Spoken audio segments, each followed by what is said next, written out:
Something I noticed when I started my PhD was that everyone thinks you kind of know how to do it. The more experienced PhDs, they think it's obvious. The supervisors don't even remember how it is to be new. And all the official documents are either buried or super vague. 1 year in and I feel like I finally get a grasp of how things are working. And in case you're curious about it, well, keep watching. Quick intro about me. Hi, I'm Selena. I'm close to be done with the first year of my organizational psychology PhD here in the Netherlands. And this channel is basically me sharing what's going on along the way. Today I want to talk about a couple of things that I think would be helpful to know before starting a PhD in the Netherlands, or are interesting to see and compare maybe how different PhDs work all around the world. Let's get right in. One of the reasons that I chose to do a PhD in the Netherlands and not anywhere else is that here PhD isn't something that you have to pay for, but rather that you're getting paid for. So what that means is in the Netherlands as a PhD, you're employed by a university and getting a paid salary. Every PhD across the Netherlands is getting the same salary, regardless of which faculty or university in, which means, depending on the year, you are getting a salary, which I put somewhere here. And that's great, because the salary increases when you're, getting into the next year. And depending on where you live, the salary can feel way more or way less. But I think overall it's enough to pay rent, maybe even go on a holiday now and then and save some money and just live your life. In addition to the normal salary, you're also getting holiday allowance or vakantiegeld. Please don't hate me for how I pronounce this, which is a sum that you are getting paid out around May, and it's around 8% of your yearly salary. The only thing here is that it depends on when you started. Still free money, so that's great. You sometimes even get some end of the year bonus, which is again 8 or 8.3% of your salary, which is paid out in November or December, and that you get as a sum depending on the university or faculties. Another thing next to the holiday allowance that you get is the holidays. Yay! Because you are an employee. Employees are allowed and required to take holidays. So you're getting around 29 till 32 days of holidays depending on the university you're going to. In general, you can take holidays when you want and when obviously your schedule allows it. For me, why this matters, besides not being required to have 5 side jobs to fund your education, is because it shows that they're valuing what you're doing. It's not another education, it's a real job where you're getting salary from. So people are not seeing it as, oh, you just continued studying. They are seeing it as, oh, you're working at a university right now. A little disclaimer at the end. This was about employed PhD. That's by far the most common kind of PhDs in the Netherlands. But there are also different kinds of other PhDs. So that was more about the contractual side and the nice money side. But what is daily life actually looking like as a PhD? One of the things that surprised me the most when I started was how much freedom and flexibility I have. Or let me rephrase that, not how much freedom and flexibility I have, but how complicated that is.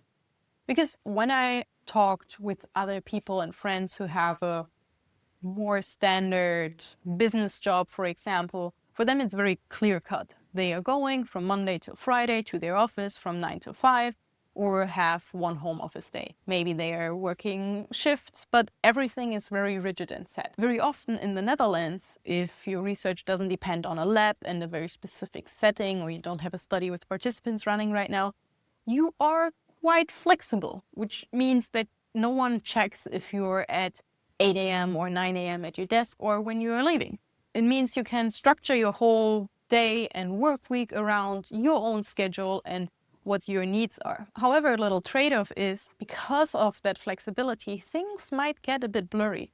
I know, for example, people who like to get up really early to do some work, but then go a bit later during the day to the office. Also, some people might go home early and then finish off working at home. At the end of it, they work way longer. And also, because it's so flexible, your supervisors kind of expect you to make this flexibility work. So while no one holds you necessarily accountable if you start at 9 and finish at 5, they do expect that your project is making progress. They don't care when you work, but that you work and that you get it done, or have good reasons of why things aren't working out right now. Another big part of your day-to-day life, or the PhD in general, which is your PhD project and your PhD thesis. So for a PhD, very often you are joining someone else's research, which sometimes means that you are simply executing what they're telling you to do. In the Netherlands, however, it's kind of expected that it's your project. So even though other people might give you the funding for it, you have to take care of it, and it's you who is in charge. You decide the research questions, you decide the methods, you very often have the last say in what goes and what doesn't. So because of the flexibility mentioned beforehand and the ownership of the project that you have to have, one big thing that I think throws off a lot of PhD candidates in the beginning is the independence that's expected. So supervisors might help you now and then, but in general, they expect that you are figuring it out, which means they expect that if they are not setting a deadline, that you are doing it. Or if they are not checking up on your work, well, that you are still working independently. They are there for you if you need them, but you have to reach out, which also ultimately means that you have to generate a kind of pattern and routine and momentum for yourself. Some people really strive in it and love that. Other people really struggle and, tread some water, especially in the first year when you don't really know what to do. And both of those reactions, I think, are completely normal because everyone has them, or at least I have them, both often at the same time. Anyway, another big thing about the Netherlands and your PhD project is that you have multiple supervisors. You have one promoter who's basically very often in the background, and at least one daily supervisor, if not more. For example, my supervision team has 3 people, but I also know people who have 4 supervisors in their team. In general, I think that can be a great asset because they have different fields of expertise and can help you to guide you through different parts of the project. The issue here can also be that because they are different people and different fields of expertise, they have very different opinions. And because it's your project, you have to kind of navigate not only the project, but also the supervisors and the people in the project. This can range from clashing timelines, clashing ways of working, of communicating, giving feedback, or preferences for writing. I faced it all till now, and it's whole own thing, but I think definitely something you should know before starting a PhD in the Netherlands, that managing your supervisors is a big part of your project. Another big part of the daily life for a PhD student is teaching. In a lot of contracts, like mine, there is a set amount of hours that you have to teach within your PhD years. Those kind of teaching activities can be grading, or that you're supervising a bachelor thesis or a master thesis, or maybe even come up with a course depending on the needs of the university. But also, just because you have some teaching requirements in your contract doesn't mean that you're teaching all the time. So academia, at least in the Netherlands, is very cyclical. It repeats, it has a pattern. And which means that, for example, you have a quite long summer break for the students in the summer, which means that the students are not having any classes, which means you are not teaching. However, because you're an employee and not a student, you are working during the summer. I mean, you can take your holidays, as discussed prior, but the summer is research time and working time. Keep that in mind.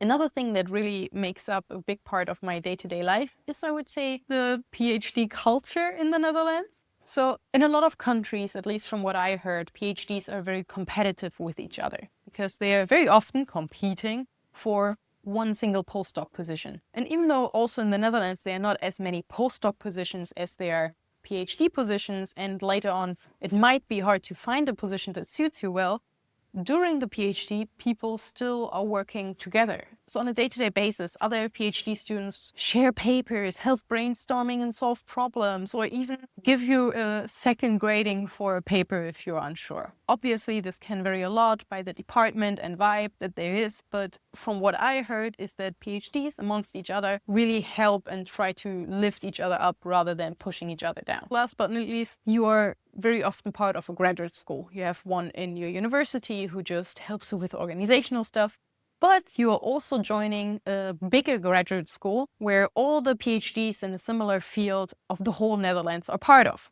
which means you have to take a certain amount of courses to graduate from that graduate school. They are for free, but still you have to plan them in. And you just meet a lot of people, which you can also later collaborate on, or just blow off some steam about, well, people they don't know. One last important thing, obviously at the end of the video when no one is watching anymore, this is the big "it depends" disclaimer. Those are all things that are true for me and in my experience after 1 year of a PhD in the Netherlands in organizational psychology, but it's all very specific. It depends on the supervisors, the departments, the team, and all those things. So please keep that in mind. And maybe if there is something that's super important for you, ask about it already during the interview process, or just make sure that your supervisors are on the same page as you there. If you already know that for you it's a bit different, either in the Netherlands or somewhere else, feel free to share it in the comments so people are also aware on different perspectives that are not from me. It was lovely to have you here, and see you next time.